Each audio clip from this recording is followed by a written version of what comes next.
This is my Habu. A few years ago, I was doing really well with my prop-based planes, so I decided to look into EDFs and see what was out there.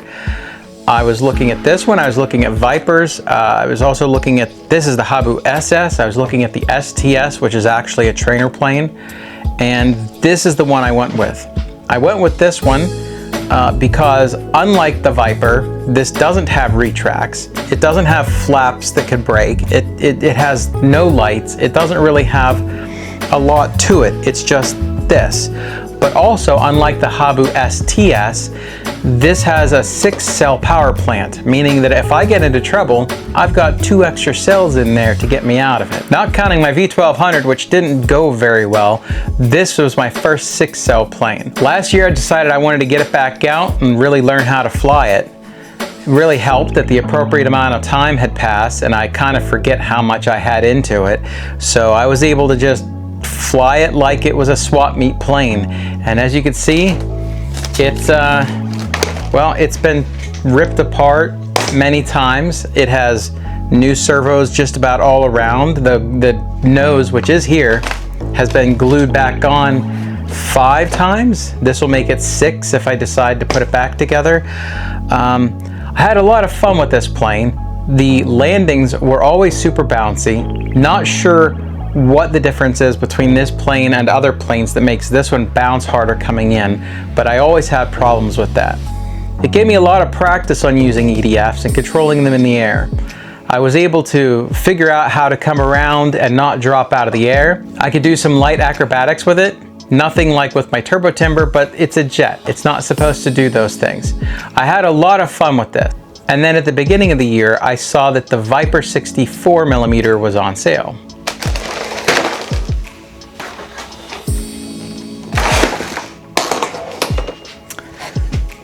So I went ahead and bought it. One of the benefits to this is that it came stock with AS3X Plus, which means that I have hand launch assist by default. It also can load your transmitter with the default profile that comes with it. And unlike the Habus, it doesn't have that problem because this just pops off and you could put a new one on anytime you want. It could be argued that the Viper 64mm is not an upgrade to the Habu SS. The Habu SS runs on 6 cells, and it's just a really fast plane. Conversely, the Viper 64mm is meant to go a lot slower. It has full flaps, it has the removable nose, it runs on 3 to 4S only, this does not go up to 6S, and it has what I would argue is a better set of landing gear. I think it's called trailing link gear, something like that. The Viper also has these removable fins that you can put on or take off as needed, and they can just knock right off and no harm will be done. You can also remove all the landing gear with your hands only, there's no tools required, and you can hand launch and land this on its belly. It also has scale lights on the wingtips and the top. It's built to be able to come in very slow, and in my opinion, it's just a better overall beginner jet. When I decided to buy my Habu SS, this wasn't out. If this had been out when I decided to buy that, I would not have bought that. This is a much better beginner jet. The Viper also has winglets, and the wing is very close to an actual prop plane wing. So this is going to have more lift than a typical jet's going to have for the weight. Another thing I really like about the Viper is that it's a scale aircraft. The Habu looks scale, but it's not. There's no real-world counterpart to the Habu.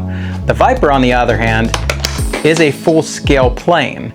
So I could take this to scale meets and be able to fly it along with my Comet ME-163 and 1 or 2 other planes I have in my fleet. There's 2 things that I've noticed since switching to the 64mm Viper.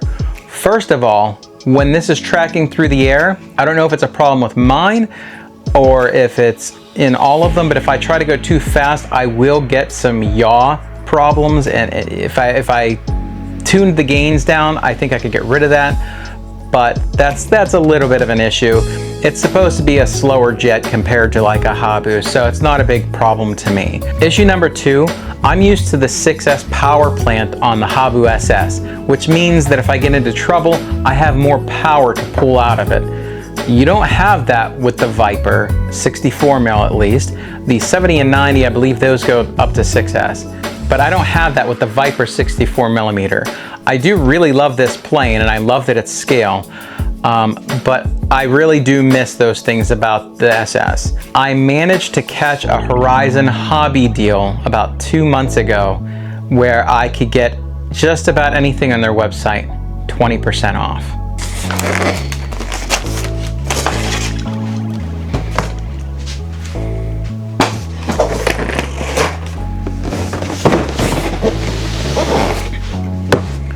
This is the Habu XS. This is a 6-cell powerhouse.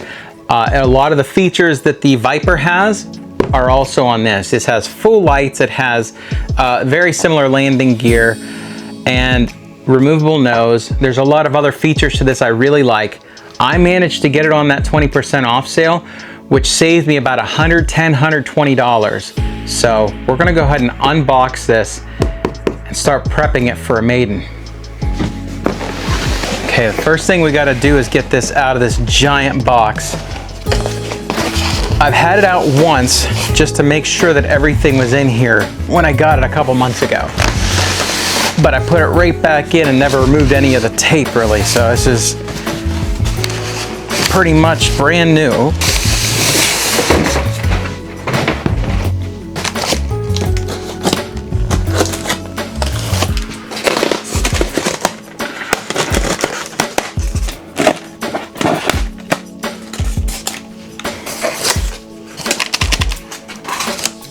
There's the tail section. Ooh boy, that yellow is so nice. Ah, that's so nice. It's gonna be the prettiest plane I have.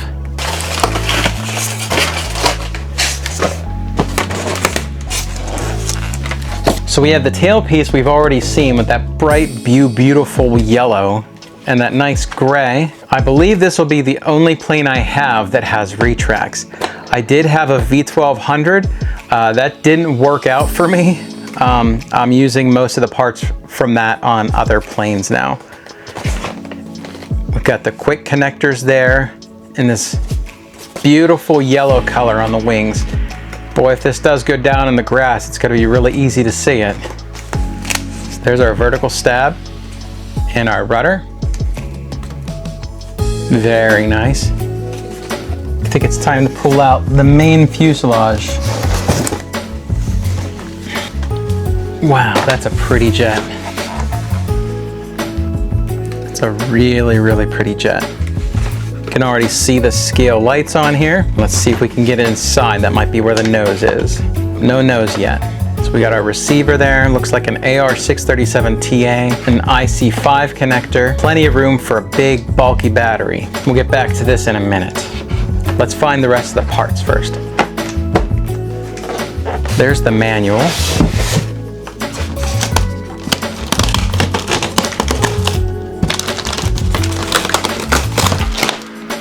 Oh, I was getting worried. There it is. There's our nose. Okay, well, first thoughts. I keep saying it. That is a really beautiful yellow color. We're gonna go ahead and throw the nose on there. All of the surfaces have plastic on the edges instead of just the foam and the paint. That's gonna improve the durability of this quite a bit. There's not really a lot to say that hasn't been said by 52,000 reviewers on this product already. So what we're gonna do, we're gonna just jump right into putting this together. That shouldn't take long. There's only like 5 pieces. I just wanna configure it, put it in my receiver and take it out and fly this weekend. I'm gonna try another first during this build. This is Minwax. I chose clear gloss because this is gonna be a really pretty plane to have a gloss coat on. And I'm just grabbing some simple foam brushes. I did some testing with EPP foam. This is an elevator from my Turbo Timber. Should be about the same material, maybe a little less dense than what this is made out of. But I didn't get any bubbling when I put it on. I left this out in direct sunlight, somewhere around 95 to 110 degrees over a couple of weeks. No yellowing yet, but that'll probably come with age. But this plane's already yellow, so that shouldn't matter anyway. We're gonna try the Minwax coating trick. on this plane to try to help preserve it a little bit. I don't think there's really a science to this. We're just gonna take our brush and we're just gonna put a coating on here. It's not rocket surgery. We're just trying to put an even-ish coat on here. I don't think this has to be super difficult. This finish will probably dry flat, just as long as we don't pile it up too much. And I'll probably put a couple coats on here. So I can see I've got a good coating by using the light at an angle. So we're just gonna set this aside and maybe do another part.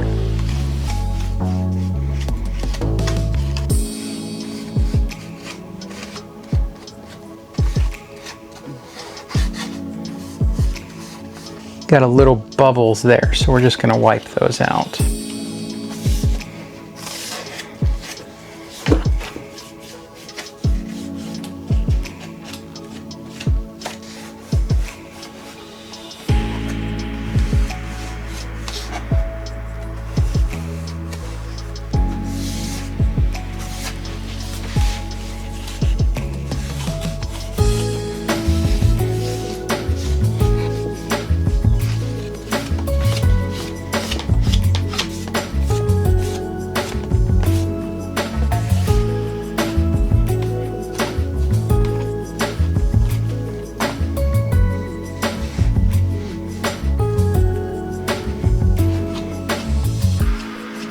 Let it dry, and then we'll flip everything over and do the opposite side. I'm going to continue off camera, and we'll come back either when something important happens or when she's done. Just looking at the vertical stab here, looks dry enough, and yeah, that looks nice and shiny. So we're going to go ahead and put the coating on the opposite side of all these pieces. The Habu has had all night to dry. I've got 2 good coats on there, and it's looking way better. Yesterday I feel like you could see way more brush strokes. Today there might be some visible, but it's very, very difficult to see them. And I really like that gloss sheen on there.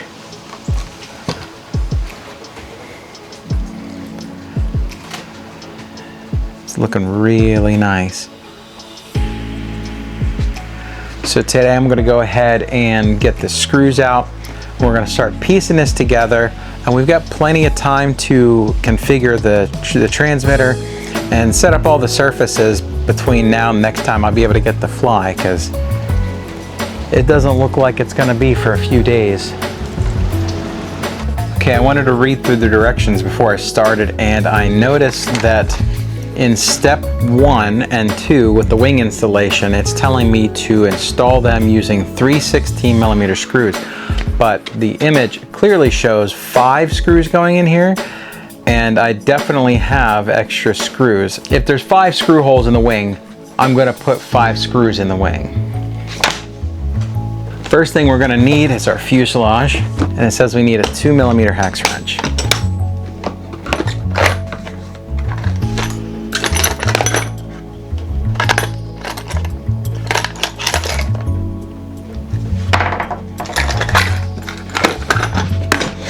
You can see there's 5 holes clearly, so the directions are half wrong, half stupid.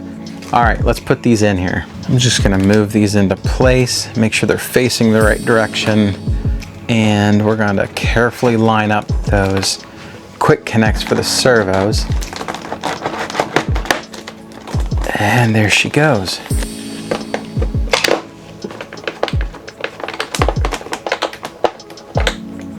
I always forget I have a better tool for this. So we're going to take my little M12 Milwaukee. I'm going to pop out the Phillips, throw in my 2mm hex extension, and then we're going to use this. Oh, let's throw that clutch way down to 1. We can tighten them up by hand later. This will make this a lot quicker.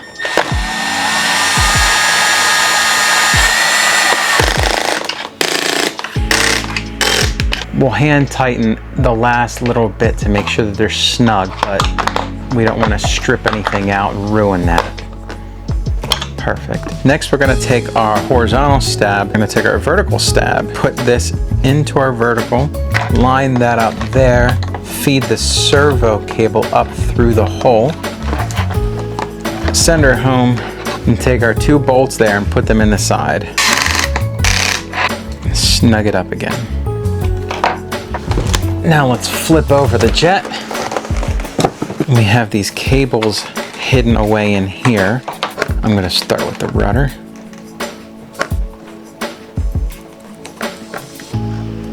There's the elevator. There's the other elevator. And there's the other rudder. I'm going to reach in here and we're going to try to push all of these wires and connectors into this opening.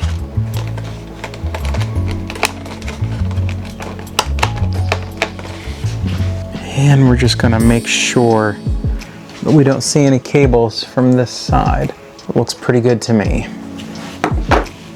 There's 2 screws on this side and 2 screws on the other side. The last thing on the tail is to add the servo arm to the 2 ball joints. And since I don't usually have ball joint pliers with me at the field, I've gotten pretty good at just using needle nose or whatever pliers are available.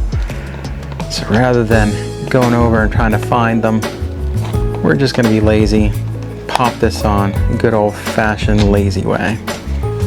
There we go. All right, we saved the hardest part for last. Let's put our pilot on here. And finally, magnetic nose cone. We're all set up. That took all of 10 minutes. It took longer for me to film this than it did for me to actually put it together. The guide had a wrong number, 2 screws instead of 5 or 3 screws instead of 5. It doesn't matter. This still went together extremely easy. Everything E-flite usually goes together pretty quick and easy. From what I hear, it's a really quality jet. I can't wait to get her up in the air. But before we do that, I'm gonna have to program her into my transmitter. So let's do that now. So I was just looking at the suggested setup, and to be honest, I'm not thrilled. This is only the second plane I've bought that has AS3X by default. The cool thing with AS3X on the receiver on one of these planes is when you buy it bind and fly, they have a profile already saved on the receiver, and you can load that straight into your transmitter without having to do all the configuration and the prep.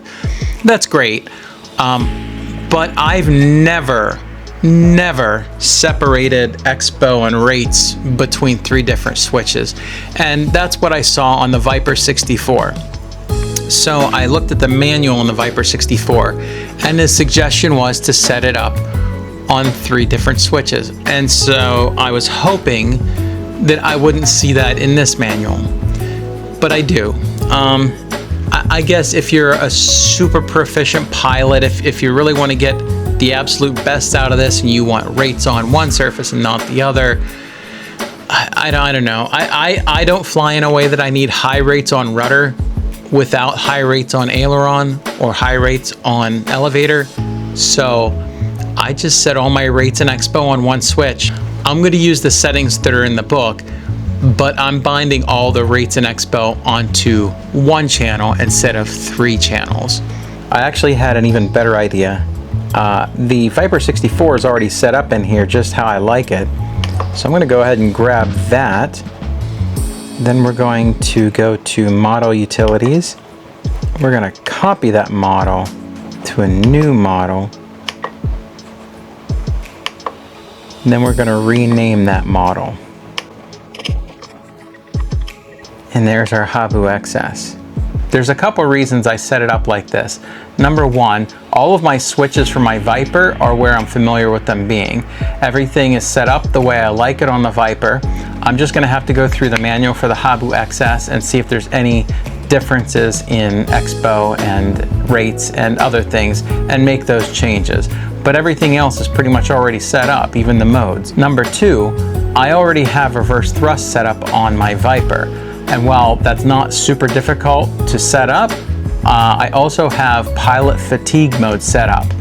And that's a little more confusing. I don't quite understand how the configuration works, but I know that it works. So I'm copying that over so that I have pilot fatigue by default first time I power this jet on. And if you want to know what pilot fatigue is, I'll show you later. If you want to know how to set it up, you're really better off going to Brian Phillips' channel. He's the one that I usually follow to set up things like pilot fatigue. I'm going to go ahead and make the changes in my radio between the Viper and the Habu. Well, the only changes I had to make were to add a switch for the gear. Gear up, gear down. I double checked the rates, and the rates in this book are the same as the ones for the Viper. Now, it didn't have mid rates, so I just put 85% and 7% for the Expo. The flaps were also different, so I just went into the flap system and I copied in what the manual specified, and those are linked to my switch here. Takeoff flaps, landing flaps, flaps up. I've got these 6S HRB 4000 milliamp batteries. That's what I'm going to be probably putting in this jet. I think I probably should get a little larger of a battery, maybe a 5000, but it should be good for now, and it'll definitely be good to at least pop in here, get everything finished configuring, and make sure everything works properly. Making sure that the wing is clear down here, because I don't know if those gear are going to pop out immediately or not. Telemetry. Bind complete. Okay, no gear yet, but the surfaces look good. Let's see, make sure my gear is not stuck on top of anything, and try it. Gear up, gear down. Well, one of them works. Gear up, gear down. Gear up. Okay, so it's the first time I've seen something like this. Everything seems to work fine, but the retract's on the wing, and I pulled the servo cable from the receiver and tested out as much as I could. Didn't see anything wrong, so I pulled the wing to take a look at the quick connector. And look what I found. Look at that. That is definitely a new thing for me. I've never seen a quick connector do that. So we'll just see if we can pull it back through. And then maybe just be super careful in putting it back in. I don't know, I thought I was fairly careful to begin with. Boy, you just can't really even see it though. Okay, maybe try it now. There we go, okay.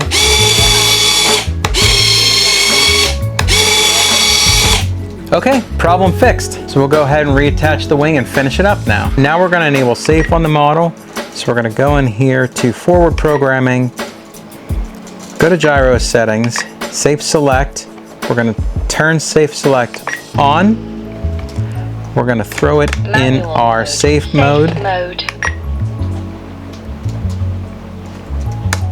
Manual mode. Like that. Safe mode. AS3X Flip it up.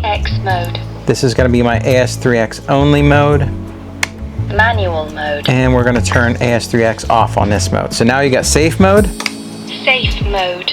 AS3X mode, AS3X mode. Manual mode. and full manual mode with no gyro. The next thing we're gonna do is go ahead and enable reverse thrust. I'm gonna go ahead and restart the model because you have to do this within a certain amount of time.